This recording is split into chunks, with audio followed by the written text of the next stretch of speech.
Na škole je to tá najhoršia zmija. Najdrzejšia, najnamyslenejšia, najhoršia rebelka na tejto škole. Je to dcéra nejakej podradnej spevačky, špekulantky, klamárky, ženy, ktorú volajú Alma Rejová. Dajte si pastilku, alebo radšej prestaňte fajčiť.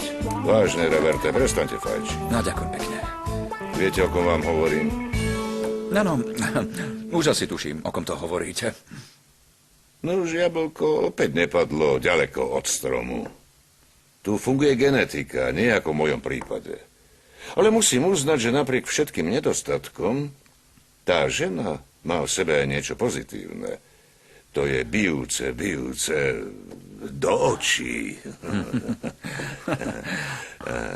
Upokojte sa, Reverte, len sa upokojte. Pozrite, niečo vám poviem. Už vám nemôžem rozprávať o jej dcére. Nemá to význam. Ona by potrebovala pevnú ruku niekoho, kto by jej ukázal, kde sú hranice. Skôr než divie ako kôň, ako kobila. Potrebuje otca. Otca, ktorý by na ňu neustále dozeral.